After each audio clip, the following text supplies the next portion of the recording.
Je dis souvent que le cinéma m'a appelé. Je ne savais pas qu'on faisait du cinéma. Quand j'étais enfant, je pensais qu'il ouvrait les cartons et puis les personnages sortaient. Et puis à la fin du film, les personnages rentraient dans le carton et ils rentraient. Et j'ai reçu ce message d'une dame. Et elle disait, Monsieur Sen, une bonne nouvelle pour vous. Votre film, Le Prix du mensonge, a été retenu pour un financement. J'avais écrit un scénario qui s'appelle Le sang du baobab qui ne s'est jamais fait. Ah, voilà. Pourtant, les moyens étaient là, le matériel était embarqué à Bordeaux, l'équipe technique était choisie, j'avais fait le casting, j'étais à Dakar. Là, Et qu'est-ce qui n'a pas marché alors? Eh bien, les producteurs ont bouffé l'argent. Oh là là. Et je crois que c'est le coup le plus dur de ma vie. Ouais.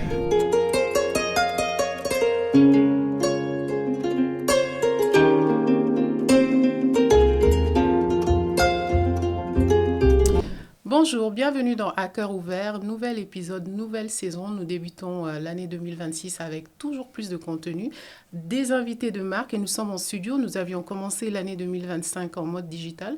Nous passons désormais à des conversations plus intimistes et aujourd'hui, j'ai le plaisir de recevoir un monument du cinéma sénégalais. Il a plus d'une vingtaine de films et d'œuvres cinématographiques à son actif. De nombreux prix à l'international et c'est aussi un passionné de peinture, d'art, de musique.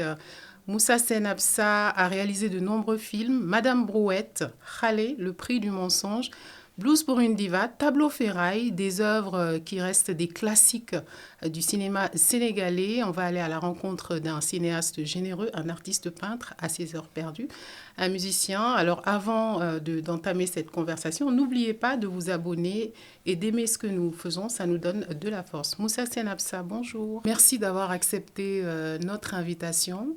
Merci. Alors, toi et moi, on s'est rencontrés à Bamako, tu te souviens, lors de cette masterclass organisée par le groupe Walara à l'intention de jeunes. Et on a vu ces jeunes réaliser un court-métrage. Et quand on voit un peu tout le travail qu'il y a derrière, c'est incroyable. Le cinéma, c'est de la magie, c'est des histoires. Mais derrière, il y a un véritable travail. Alors toi, aussi loin que tu te souviens, ça a commencé comment le cinéma? C'est inné, c'est de l'apprentissage? Ah, c'est deux choses. Parce que moi, j'ai commencé le cinéma, je peux dire que quand j'avais 12 ans. Ah, 12 ans. J'ai commencé en faisant du picos. Okay. C'est un cinéma d'ombre. J'avais un petit carton, en voile blanc, 2 bougies.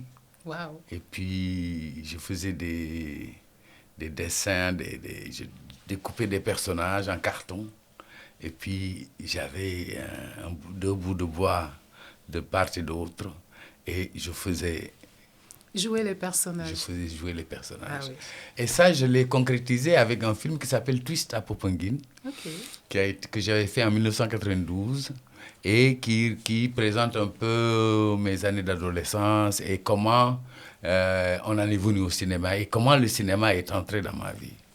Mais l'autre chose, c'est que aussi j'ai toujours voulu faire du cinéma. Parce que je me rappelle quand j'étais au lycée Vaughan, en sixième ou 5e, je ne savais pas qu'on faisait du cinéma, que ça se faisait. Ah. Pour moi, c'était quelque chose de magique. Quand j'étais enfant, je pensais qu'il y avait un vieux qui venait à Yarar pour présenter des films, il sortait des cartons. Et je pensais qu'il ouvrait les cartons et puis les personnages sortaient. Et puis à la fin du film, les personnages rentraient dans le carton et ils rentraient. Donc, jusqu'au jour où, en lisant, comme ça, je lis qu'il y avait un réalisateur, il y avait un monteur, il y avait un scénariste, Et depuis ce jour-là, j'ai commencé à lire tout ce qui est cinéma. Et c'est vrai que je dis souvent que le cinéma m'a appelé. Je n'ai pas été quelqu'un qui a voulu être réalisateur, tout de suite. Acteur, Non. Oui. J'ai voulu être acteur, ça c'est la base. Je voulais être acteur, j'ai commencé au théâtre. J'avais fait c'était en 83-84, avec le Centre culturel français, on avait fait Oedipe de Sénèque d'après Ted Hughes. Et j'ai joué Oedipe. On a tourné pendant 6 mois à Dakar, dans les régions. Et puis après, je suis parti à Paris. Je suis parti à Paris, en fait, pour être acteur. Parce qu'il faut nécessairement passer par l'actorat avant de devenir réalisateur. On sait qu'il y a beaucoup d'acteurs qui deviennent ensuite des réalisateurs. Mais moi, comme j'étais très bon à l'écrit, moi, j'ai toujours aimé écrire des histoires. Je me rappelle quand j'avais 17 ans, j'avais commencé un roman. Ah oui. Donc moi, la littérature, c'est quelque chose qui m'a toujours habité. Et je lisais beaucoup. Et comme je lisais beaucoup, il y avait 1000 histoires qui se réveillaient en moi. Je suis arrivé à Paris, je voulais être acteur, donc je me suis retrouvé à faire de la figuration ou des petits rôles. Et je faisais des petits métiers.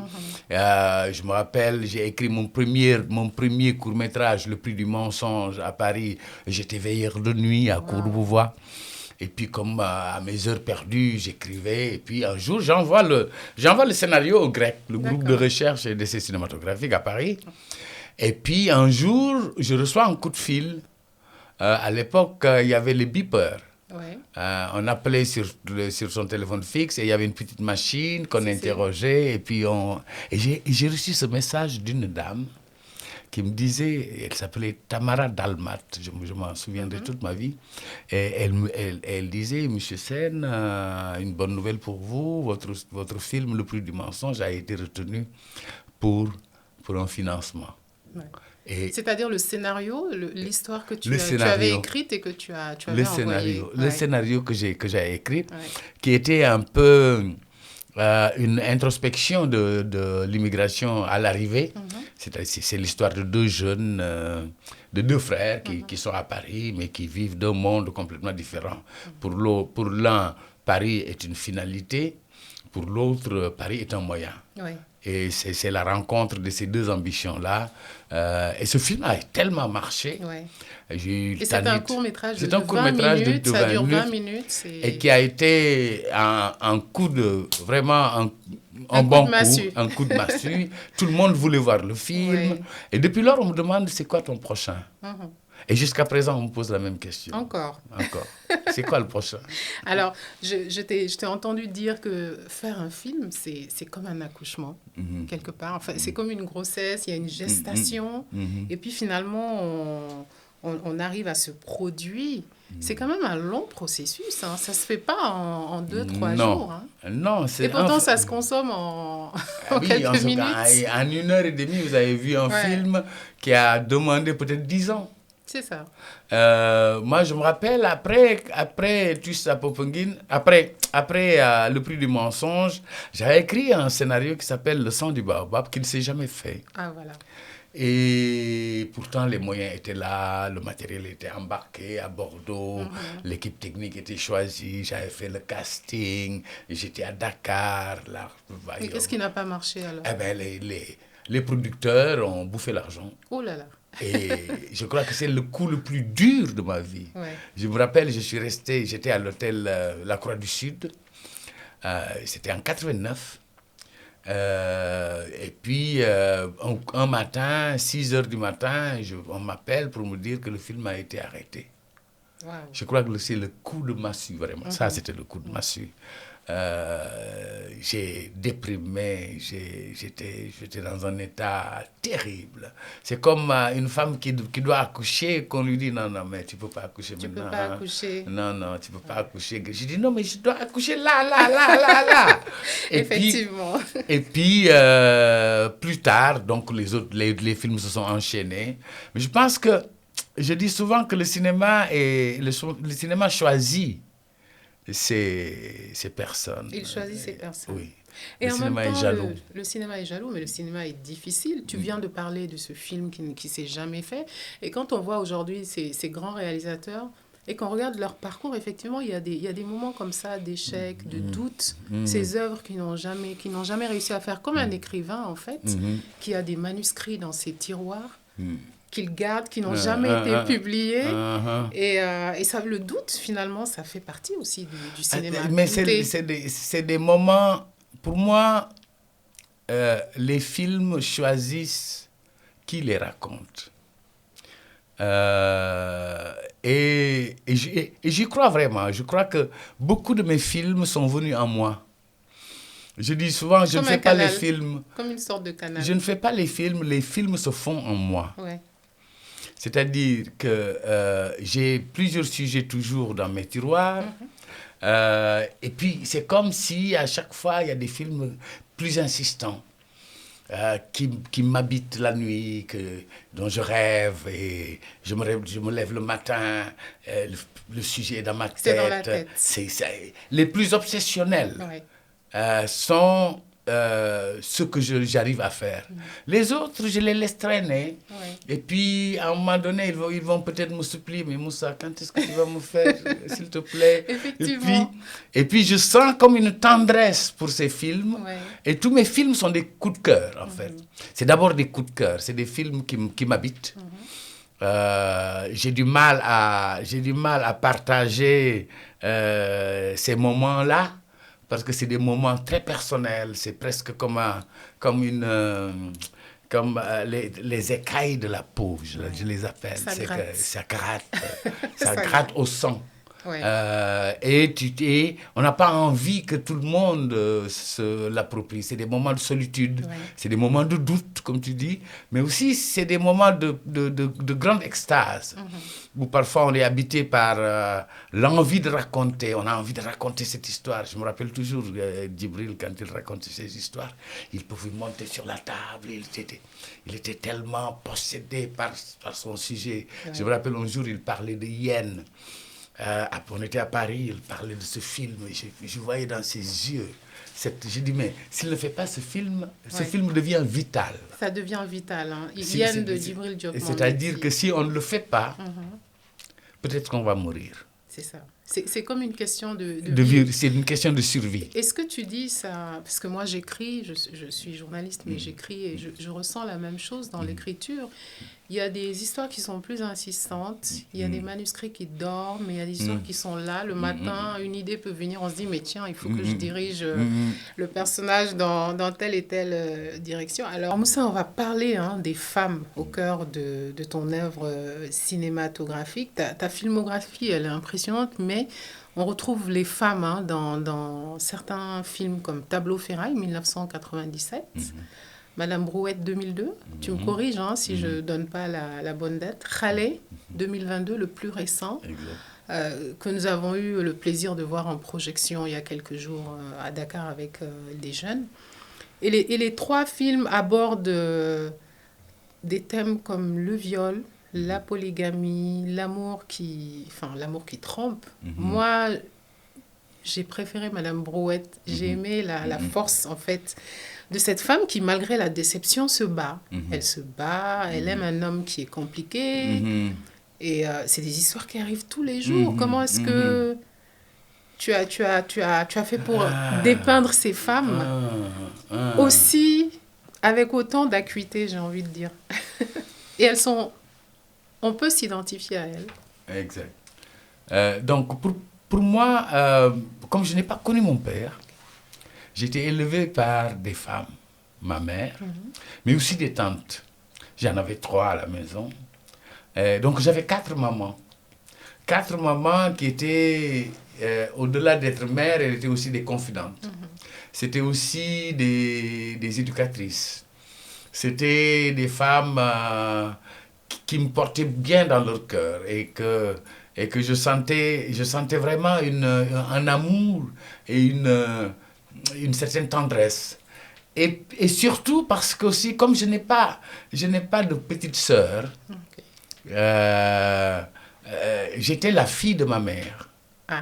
Donc, je faisais tout pour ma mère. Je cuisinais, je faisais la vaisselle, je faisais le linge, tout ce qu'une jeune fille doit faire pour sa maman. Oui. Donc, et je me rappelle quand j'arrivais au marché pour faire le marché pour ma mère, les femmes rigolaient, elles disaient « Hey, Django Absobignon ». Tu vois, donc, j'ai toujours été dans le...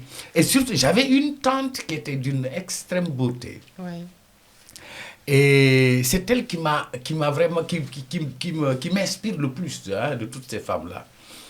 Elle était belle, elle était gracieuse, elle était élégante, elle était douce, Elle était... elle avait du charisme. Elle avait un charisme extraordinaire. Elle passait, tous les hommes se retournaient. Et moi, j'étais tout fier de l'accompagner parfois pour faire ses courses ou aller à des rencontres. Mais ce qui est le plus important, c'est qu'elle oubliait que j'étais un homme. Parce que j'étais tellement collé à elle qu'elle ne pensait pas que qu'elle se déshabillait, qu'elle faisait ses ou qu'elle parlait avec un homme à côté, mais elle disait tout, elle se confiait à une amie. Moi, j'étais là et puis j'écoutais. Oui. Et puis j'écoutais ces histoires extraordinaires, ces histoires d'infidélité des hommes, cette histoire de fertilité, ces histoires de polygamie, ces histoires de manque d'amour, de manque de tendresse. Donc je me rappelle, j'étais souvent, j'étais là, je faisais semblant d'apprendre mes leçons, mais j'écoutais. Et ça, c'était à quel âge? Ça, c'était à l'âge de 12-13 ans. 12-13 ans. 12-13 ans. Et c'est là où je commençais à me rendre compte de la fragilité de leur existence. Oui. Parce qu'en dehors du fait qu'elles sont belles, qu'elles sont joyeuses, qu'elles sont agréables, elles traînaient chacune d'elles des destins extraordinaires. Il y en avait une, je me rappellerai toute ma vie, qui s'appelait Grâce Mbaye. Oui. Elle est morte très jeune. Mais elle c'était vraiment ma confidente. C'est moi qui faisais les courses, qui faisais les commissions. Parfois, elle me dit, va dire à cet homme-là de venir à tel endroit pour ses rendez-vous. Tu sais, j'étais aussi son prétexte. C'est ça. Parce que j'étais sa couverture. Elle sortait, elle était toujours avec moi. Elle dit, bon, je vais me balader avec Moussa. Mais en fait, elle ne va pas se balader, elle va voir son amant ou son copain. Effectivement. Et donc, cet univers de femmes, je l'appelle l'univers des pagnes. C'est ça. L'univers de ces endroits intimes où elles se lâchent entre femmes. Elles se racontent des histoires. Et puis elles rigolent. Et puis... Et donc, ça te donne beaucoup d'inspiration. C'est mon laboratoire. C'est le laboratoire. Hein. C'est mon laboratoire. Ouais. Mon laboratoire s'est construit de 13 à 17 ans, je crois. C'est à cet âge-là que j'ai vraiment compris pourquoi autant de douleur parfois, autant de tristesse, mais autant de joie, autant de force. Et puis je me dis, ces mêmes femmes qui me racontent des destins terribles, on les voit le soir, elles chantent, elles sont belles, elles sont joyeuses, elles sont vivantes. C'est ça. Elles jubilent. Et ça, Moussa, on le voit dans les films, ces chants, tu m'as donné la transition, le chant, la jubilation, les scènes, je pense qu'on voit des scènes sociales où les gens chantent, et le chant, il est présent dans chacun de tes films. On a toujours comme ça, moi, ça m'a fait penser un peu à du gospel. C'est-à-dire qu'il y a un groupe qui arrive, qui commence à chanter. Et qui accompagne en fait l'action. Alors, ce que je n'ai pas dit, c'est que c'était des chanteuses. Des vraies chanteuses. C'était des vraies chanteuses, mes tantes. Ah, d'accord. Elles adoraient, elles animaient les baptêmes, elles animaient les mariages, et moi je les traînais. Et j'en avais une, Grâce Mbaye justement, qui avait une de ces voix. Et c'est la voix que j'entends, moi, quand j'écris les chansons. Okay. Et donc, pour moi, le chant est un corps narratif. C'est une ligne qui permet au récit de s'articuler. Oui. C'est comme un fil conducteur, en fait. Exactement. Ouais. Et moi, j'ai toujours pensé qu'on n'utilise pas assez bien la musique dans nos histoires. Ouais. Parce que chez nous, en Afrique, quand quelqu'un naît, il y a de la musique, on chante. Au mariage, on chante. Même à la maladie, on chante le ndop. à la mort, on chante les chants religieux. Donc le chant accompagne l'individu de la naissance à la mort. Ouais. Et donc, au travail, on chante. Bien sûr. Et sous la douche, on chante. Sous la douche, on chante. Donc, pour moi, le chant, c'est quelque chose de naturel. Qui est presque consubstantiel à la vie. Hein? Ce n'est pas quelque chose de séparé. De séparé. Donc, tous mes films, en fait, avant de commencer un film, tu sais comment je fais? J'écris 10 chansons. C'est ça. Et après, tu choisis. C'est les 10 chansons qui me donnent une trame. Ok. Et c'est cette trame-là qui me donne des personnages. Qui m'ouvre à des univers. Qui me donne un tempo. Qui me donne une époque. Et je me rappelle quand je faisais à Tableau Ferraille, j'ai dit à mon producteur, écoute, il faut que je fasse la musique avant. Il m'a regardé, c'est gros ici. J'ai dit, mais comment ça? La musique se fait après. J'ai dit non. Avant. La musique, c'est avant. Et tous mes films, je construis la musique en studio. Et après, tout est en playback. C'est ça. Et pour moi mon rêve, c'est un de mes projets, c'est une grande comédie musicale. Voilà, j'allais te demander, oui, la comédie musicale, c'est un genre à part entière. Mais parce que la comédie musicale, un baptême est une comédie musicale, par exemple. Un mariage est une comédie musicale ici. Du moment où on demande la main, au moment où les tantes arrivent, au moment où elles arrivent dans la maison, au moment de la nuit nuptiale, au lendemain, comme dans Tableau Ferraille. La musique, elle est présente, pas comme un accompagnateur du récit, mais comme une ponctuation du récit, comme quelque chose qui donne matière au récit de se déployer, de donner une certaine saveur et puis une attention qui crée un peu une âme. C'est ça.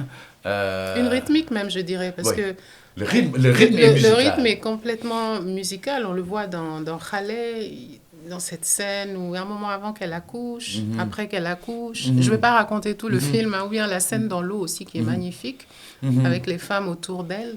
Et oui, la musique est omniprésente. Alors, j'ai remarqué aussi autre chose, c'est que tu donnes la fin du film et après, on suit l'histoire. Et on arrive à un moment du récit, mais ce n'est pas tout à fait la fin. Il y a autre chose derrière. Exact. Alors, il y a complètement autre chose derrière, donc moi, je pense que c'est assez intéressant comme procédé. Chez nous, l'histoire n'est pas linéaire. Nous ne racontons pas les histoires de la même façon que l'Européen. Quand nous racontons une histoire, il nous arrive souvent de dire mais elle est mariée, qui? Non, la fille qui était avec nous au bal, qui? Non, mais tu sais, celle qui était en robe noire avec des cheveux dorés, à qui? Non, elle avait des lunettes, machin. Et puis, Amam Diarra. Donc, on prépare le public à l'acceptation d'un prononcé, d'un annoncé.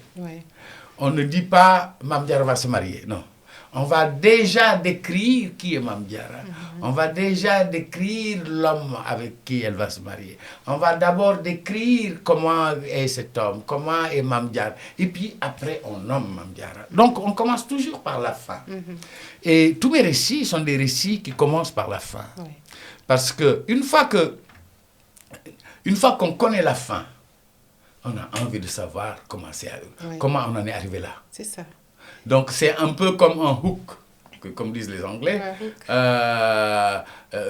Dans Madame Brouette, il y a un homme qui vient, qui arrive, il est habillé en rouge, une robe, qui sort d'un taxi, il est un peu bourré, il entre dans une gargote, et puis il y a une femme sur un lit, et puis il y a un pistolet, et puis il y a un coup de feu, pam, pam, pam. Tu dis, waouh! Et c'est ce que je disais, c'est pas tout à fait la fin, c'est presque la fin. C'est presque la fin. C'est presque la fin. je ramène à 2 scènes avant. C'est ça. La fin, pour après aller au passé et revenir de plus en plus sur le récit, et écrire la linéarité. Exactement. Effectivement, et en même temps, Moussa, on sent vraiment au-delà de la musique, il y a quelque chose, je dirais, de poétique aussi dans ces films, d'intemporel en fait. Quand on regarde ces histoires, on les regarde à l'année où les films sont sortis. Et aujourd'hui encore, ça a un caractère un peu intemporel. Des films qui ont été récompensés par de nombreux prix, hein, Festival de Carthage, FESPACO, meilleure photo, je crois, pour Tableau Ferraille. Madame Brouette, Ours d'argent à Berlin en 2003. Les prix pour toi, c'est important parce que le cinéma, c'est aussi des prix. Et j'ai oublié de dire, les Oscars. Khalé a été nommé dans la catégorie du meilleur film étranger aux Oscars en 2022. Les prix, ça a une importance pour le cinéaste que tu es? Ça a une importance, mais en même temps, c'est pas... Je ne pense pas que c'est quelque chose qui me...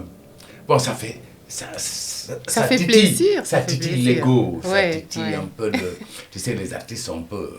Ils ont un ego. Un ego énorme. Ouais. Mais moi, les prix que j'aime le plus, c'est les prix du public. Et j'en ai eu beaucoup. Ouais.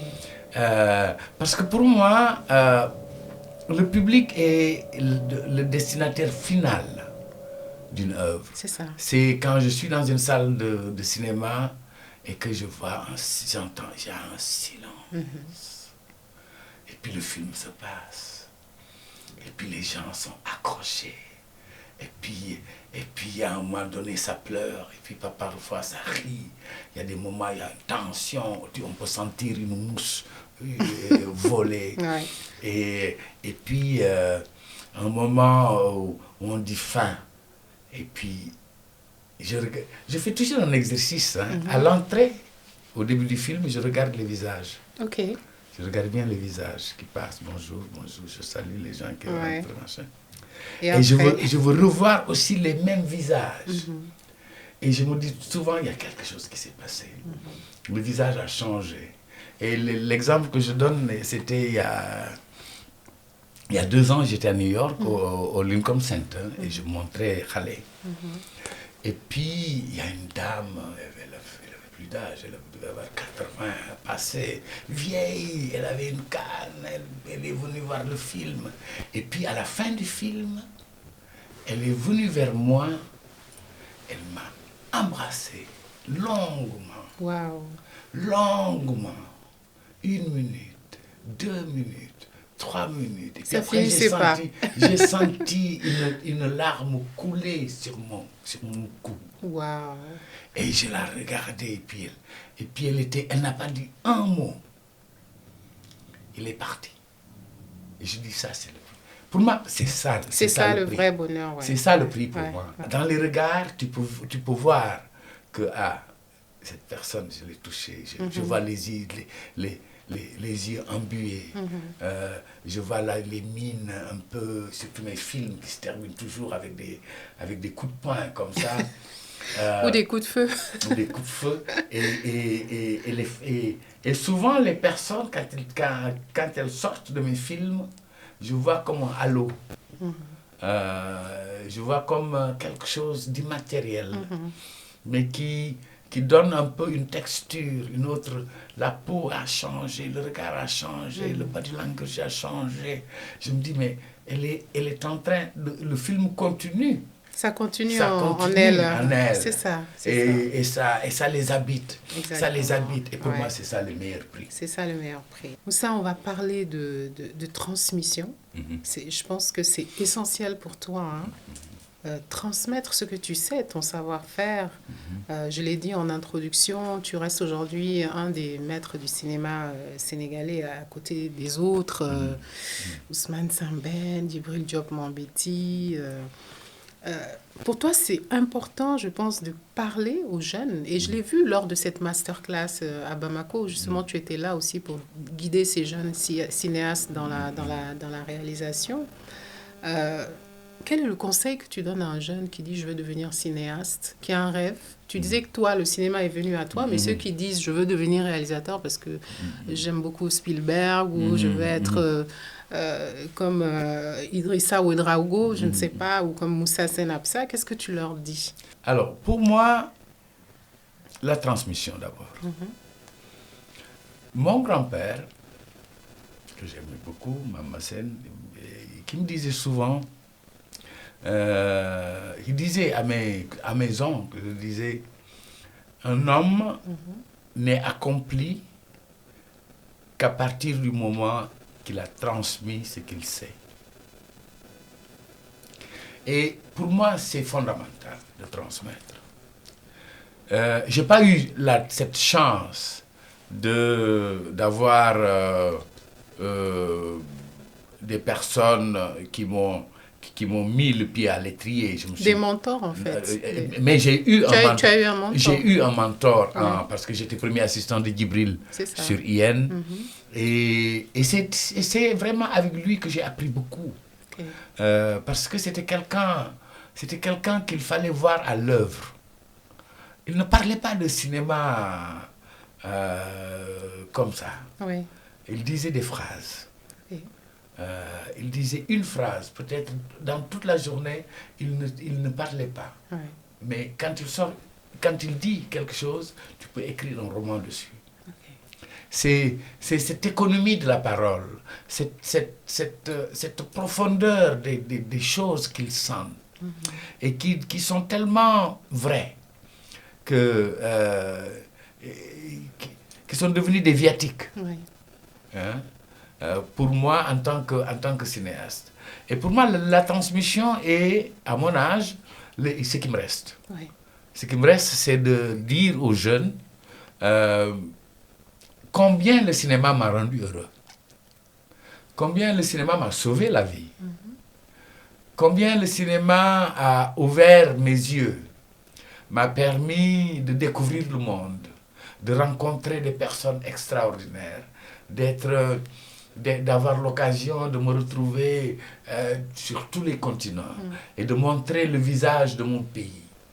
Mais en même temps, de goûter aux différences de la culture. Parce que je dis souvent que le cinéma est précieux. Oui. Et tout ce qui est précieux est fragile. Et notre fragilité, justement, en tant que cinéaste, c'est aussi notre force. Aux jeunes, je dis souvent, lisez. Oui. Lisez. Et c'est vrai que cette génération, elle ne lit pas beaucoup. Hein. Ah, lisez. Moi, je dis, ma chance que j'ai, c'est que j'ai lu, je ne sais pas combien de livres, combien de romans j'ai lus.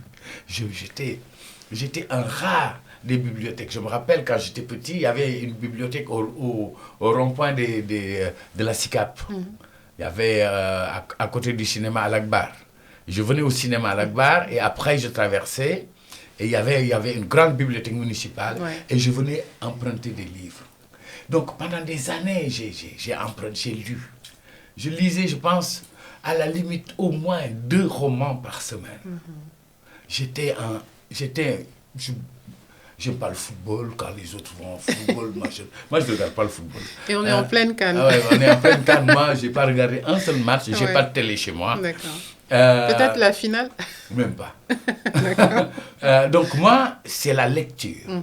Et je dis aux jeunes, abreuvez-vous de lecture. Ouvrez-vous au monde. Quand on lit, on se multiplie. Quand on lit, on se diversifie. Quand on lit, on grandit. Quand on lit, on est émerveillé. Quand on lit, on a de l'empathie. Quand on lit, parce que le cinéma est une œuvre d'empathie. Hein. Tout à fait. C'est comment je peux raconter une histoire qui touche les gens, qui puisse les aider à trouver des choses très profondes qu'ils n'ont jamais accepté de dire ou qu'ils n'ont jamais osé dire. Et que le cinéma aide à ouvrir cette porte qui est restée barricadée toute une vie. Et donc, je dis pour moi la lecture. Et puis la curiosité. Oui. L'observation. Je dis souvent que il y a regarder et voir, c'est différent. Écouter et entendre, c'est différent. Je suis d'accord. Parler et dire, c'est différent. C'est différent. C'est cette disposition à aller à la rencontre des choses, aller prendre la sève de la connaissance sur des choses. Je donne des cours à Yenenga. Et je disais aux étudiants, chaque jour que vous marchez pour venir ici, vous avez rencontré un beau film. Mais peut-être vous ne l'avez pas regardé. Je leur donne l'exemple d'une femme qui a une petite table, qui vend des cacahuètes, des petites friandises, des petites tables comme ça, minuscules. Elle est toute belle. Et puis, je dis, mais je suis curieux de savoir, de connaître sa vie. Ouais. Et puis, je suis en train de les pousser à aller vers elle et documenter sa vie. Parce que justement, c'est dans la quête de l'autre, dans la quête de la découverte d'une identité, d'une personne qui peut passer inaperçue, mais qui est porteuse d'une histoire peut-être unique au monde. Chaque personne a une histoire. Et leur histoire, c'est souvent, si la personne s'ouvre vraiment, hein, et se confie, il y a de belles histoires. Ouais. Très belles histoires. Donc, abreuvez-vous de connaissances, de lecture, de curiosité. Observez. Regardez ce qui se passe autour de vous. Soyez curieux. Soyez ouverts. Ne soyez pas dogmatiques. Essayez de vous inventer un récit. Ce n'est pas en copiant qu'on devient original. Ouais. Hein? C'est en s'écoutant, en sachant qu'est-ce qui me fait pleurer, qu'est-ce qui me fait rire, qu'est-ce qui m'émeut, qu'est-ce qui apporte un vent de plénitude dans ma vie. Ouais. Je dis souvent que moi je tombe amoureux tous les jours. Je suis amoureux du ciel, je suis amoureux de la mer, je suis amoureux de mon petit chien. De la route. Tu vois, tout ce qui se passe, si je me réveille toute la journée et que je n'ai pas quelque chose qui m'émerveille, je ne suis pas heureux. C'est comme une journée ratée. Voilà. Alors je suis assez d'accord avec cette idée d'émerveillement et ça m'est arrivé il y a quelques jours. Je suis sortie dans la cour de la maison et je me suis assise sous le sapotier. Et j'ai voulu vider mon esprit et simplement écouter le bruit de la nature. Voilà. Le chant des oiseaux. Et je pense que dans le monde aujourd'hui, on ne fait pas assez cet exercice, c'est-à-dire vider, quand on voit un peu le digital, le flot d'informations que nous absorbons. Et alors, je sais que tu habites à Popenguine, Moussa. Quelque part, c'est une manière de s'éloigner. Je voudrais que tu nous parles de ce lieu qui est éloigné de Dakar. Tu m'as dit en off, je n'aime pas trop Dakar. Si j'ai rien à y faire, je n'y viens pas. Donc, est-ce que Popenguine, peindre, l'écriture là-bas, le calme, la mer qui est là-bas est aussi une source d'inspiration pour toi? Pour moi, Popenguine est une autre muse. Ok. C'est un endroit chargé. Ok. C'est pas pour rien que Senghor aimait s'y retrouver et écrire. Tout ce que j'ai fait, à l'exception de mon premier film que j'ai écrit à Paris, tout ce que j'écris, je l'ai écrit à Popenguine. C'est l'endroit où je me sens célébré. Okay. C'est comme si le monde me célèbre. C'est comme j'entends une voix qui me m'insuffle des choses que je n'aurais pas dans la cacophonie de la ville. C'est l'endroit où le matin, moi je suis matinal, je me réveille à 4h du matin et je me couche à 10h. Je fais toujours ma sieste. Il y a un rituel. Il y a des habitudes. C'est un rituel comme ça. Ouais. Entre 14h et 16h, personne ne m'appelle. Okay. On le sait. C'est bon à savoir alors. Parce que de 4h du matin à 14h, c'est 10 heures de travail. Ouais. Donc j'ai besoin d'un break. Et c'est aussi un endroit qui est chargé. La mosquée fait face presque à l'église. Dans la même famille, il y a Jean-Paul et Mohamed. Même père, même mère. Okay.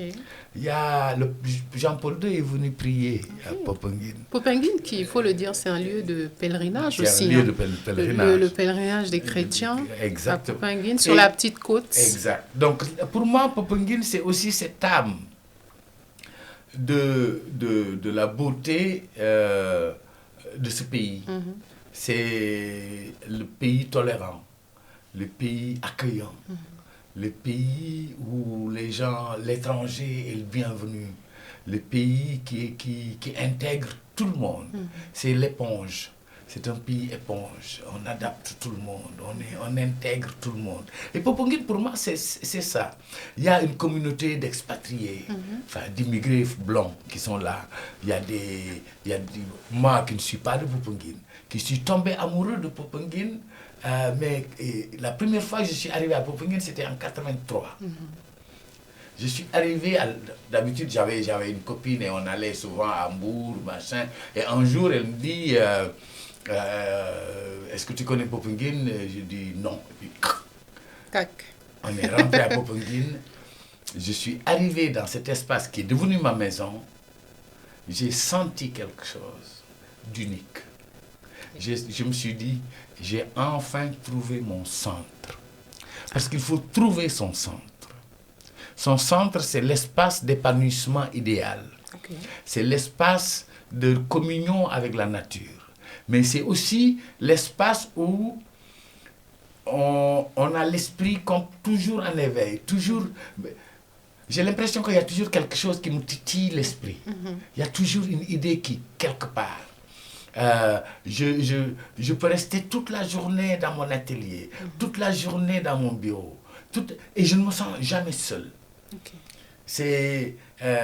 par exemple, là, tout le monde était parti à Touba. Je me suis retrouvé tout seul à la maison. Et j'ai adoré ça. J'ai adoré ce silence. J'ai adoré cette mer calme. Ces oiseaux le matin. C'est comme s'il y avait un voile de sécurité et de paix qui enveloppe cette ville. Et en même temps, tu n'as pas le sentiment d'être seul. C'est pas de la solitude, c'est peut-être être solitaire, je ne sais pas. Moi, je suis en solitaire par nature. Je suis solitaire par nature, même si j'aime pas les foules, en fait. Les gens pensent que je suis quelqu'un... Mais j'aime pas les foules. Quand je dois aller dans une foule, je suis toujours... Donc, tu pourrais pas aller te retrouver dans le stade de Rabat pour la finale Sénégal-Maroc. Je n'ai jamais été dans un stade de toute ma vie. Je n'ai jamais été dans un stade. Je n'aime pas les... Je n'ai jamais été dans des manifestations aussi. Je suis pas foule. J'aime pas les foules. Parce que la foule, elle est bête. La foule, c'est un concentré d'énergie qui ne sont pas forcément des énergies positives. C'est de la passion souvent. On sent quand je regarde les visages, par exemple dans les arènes de lutte, tu vois les visages des gosses, ils sont comme possédés. Il y a quelque chose que je ne trouve pas beau pour moi, je trouve même qui me fait peur. Et c'est ça que... C'est sur ça aussi que je vous compare, c'est sur cette jeunesse. Moi, je pense que... Moi, j'ai mal à la jeunesse. Je dis souvent, Françoise Dolto, elle dit une chose, elle dit « Chaque cri est un appel d'amour ». Et je crois que les adolescents ont manque d'amour. Je pense que les adultes devaient se regarder et devaient imaginer leur jeunesse, ce dont ils avaient besoin quand ils avaient 15, 20 ans. Qu'est-ce qui les faisait rêver? Est-ce qu'ils ont donné ces chances à ces jeunes? Je disais ce matin à un ami, les adultes ont abandonné le bâton du guide que leurs ancêtres leur avaient donné. Un bâton tout propre, tout droit, agréable, tout joli. Et qu'ils devaient juste remettre à une autre génération. Ce que Cabral, qu'on appelait le suicide cabralien, qu'une génération se sacrifie pour qu'une autre génération puisse en profiter. Ça manque. Et les intellectuels aujourd'hui, chacun essaye de tirer une couverture. Il dit souvent tirer son épingle du jeu. Je dis, mais c'est pas un jeu. C'est beaucoup plus sérieux qu'un jeu. Ouais. C'est le destin d'un peuple qui se joue là. C'est quand je vois à Popenguine, il y a 15 jours, une pirogue est venue échouer. Et il y avait 120 personnes qui prennent la mer. Pourquoi ils prennent la mer?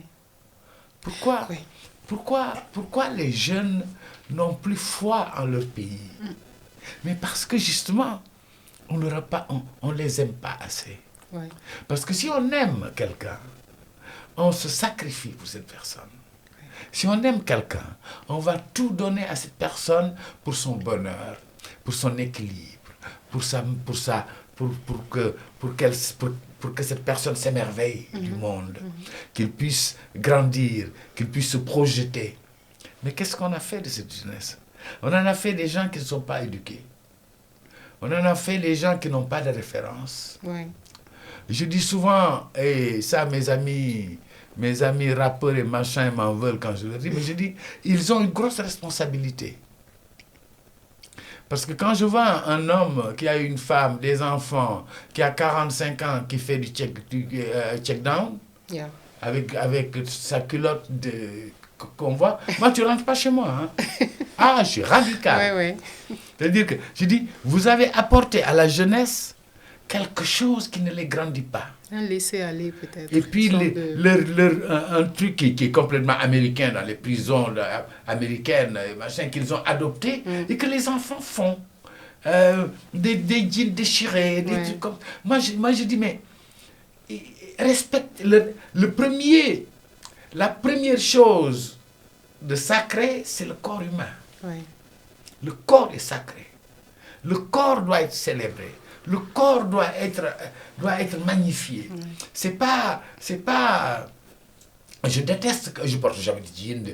Je trouve qu'on ne se célèbre pas assez. Et ma génération avait cette chance qu'on se célébrait. C'est ça.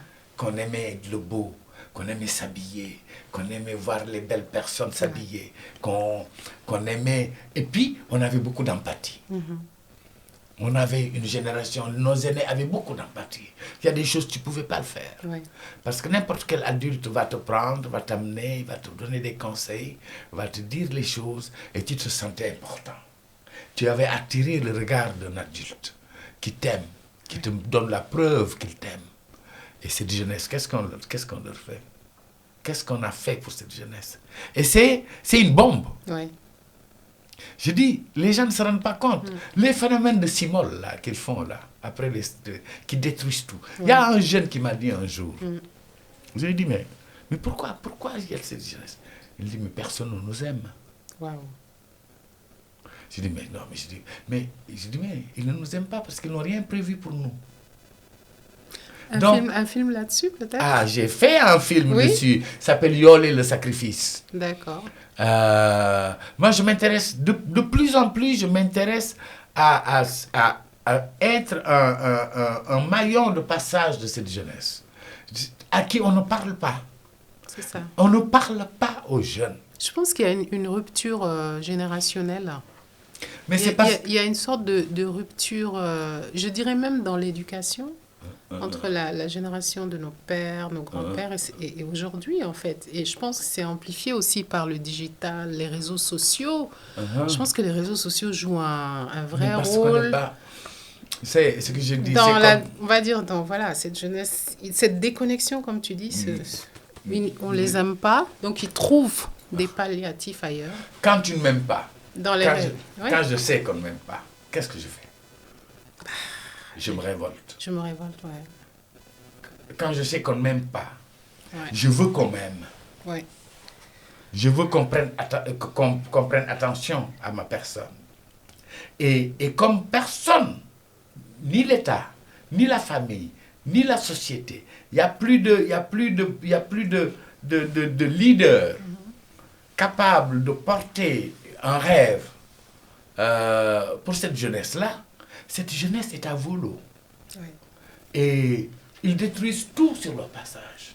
C'est une forme c'est une forme presque initiatique. Parce qu'ils ne sont pas initiés à la vie. On ne leur a pas donné les clés de la vie. On ne leur a pas parlé de c'est quoi la vie? C'est quoi le sens de la vie? Qu'est-ce qu'on peut donner comme viatique à cette jeunesse? Et je trouve que quand on écoute Dabar, ses discours, je dis, mais il n'y en a plus.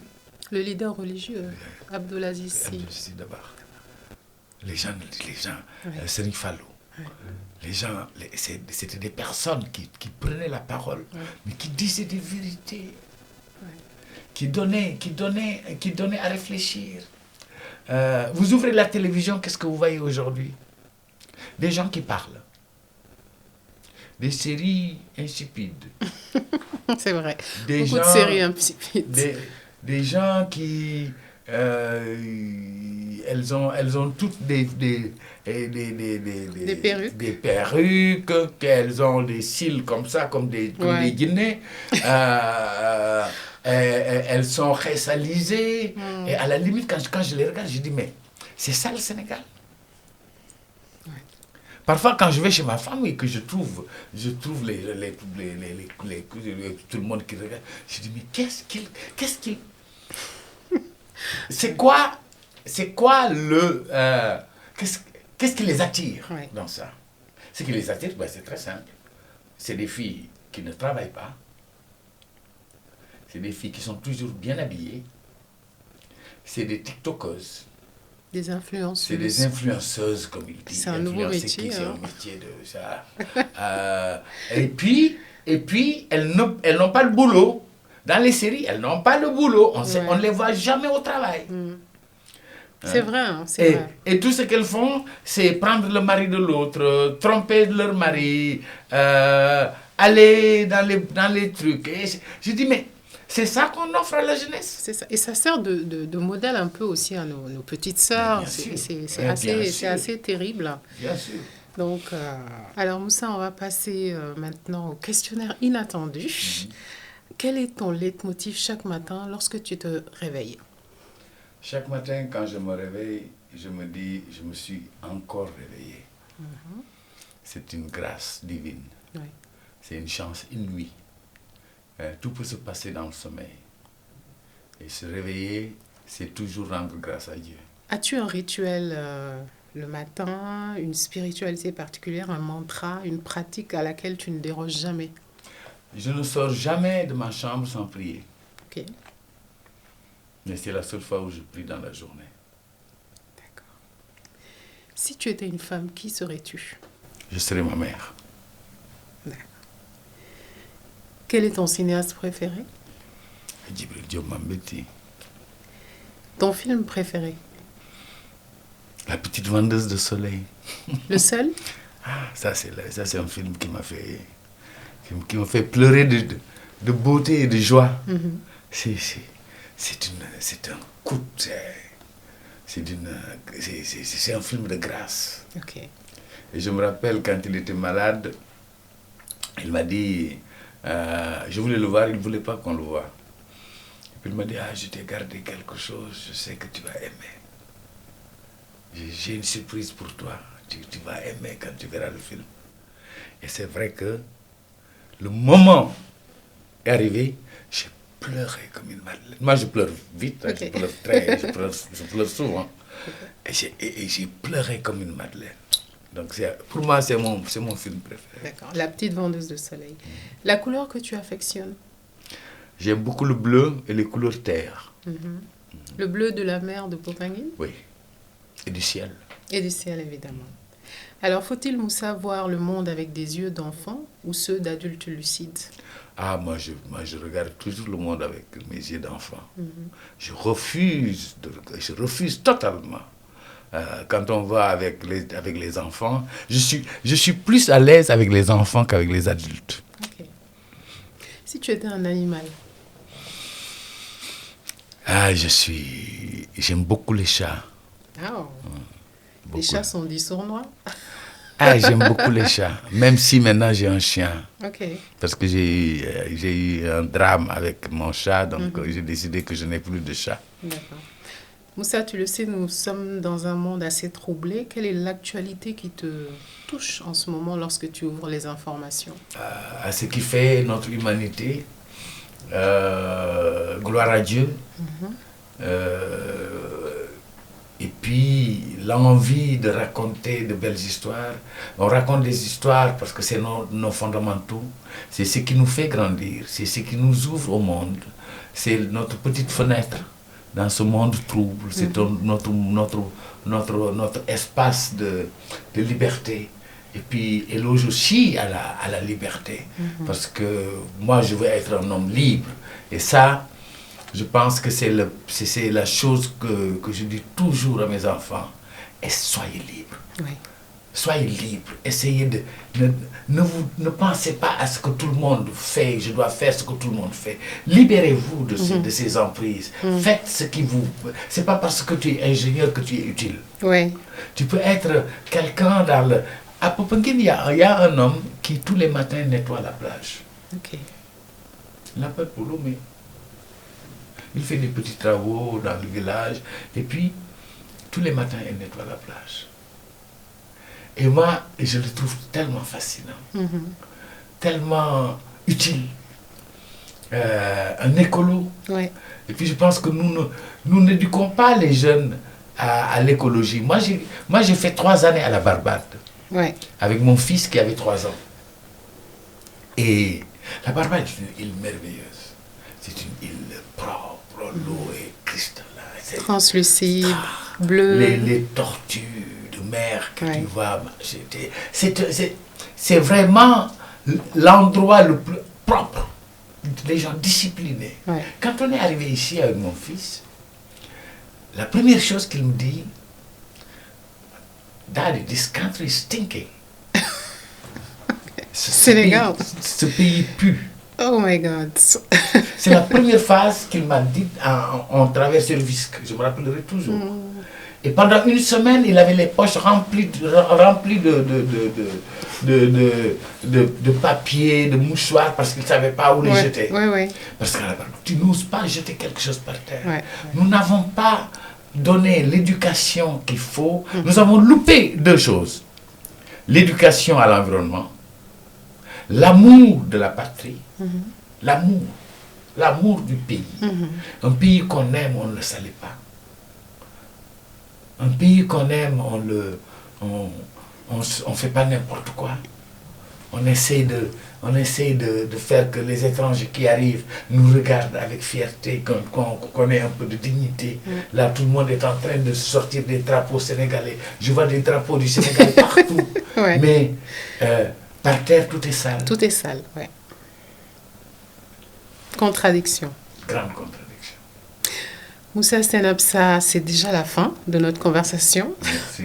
Merci vraiment d'avoir fait le déplacement depuis Popenguine, que j'ai hâte de découvrir aussi. Bienvenue. Et merci pour cette conversation inspirante qui, je suis sûre, va énormément faire plaisir aux jeunes. Ces jeunes vers qui je pense que tu as beaucoup d'amour. Et voilà, c'est déjà la fin de À Cœur Ouvert. Si vous avez aimé cette conversation, n'oubliez pas de vous abonner et de liker. En description de ce podcast, retrouvez la filmographie complète de Moussa Sen Absa. Et si vous n'avez pas encore vu ces films, je vous invite à les visionner urgemment. Ce sont de vraies masterclass. Et vous n'en sortirez pas indemne, évidemment. Merci et à très vite dans À Cœur Ouvert.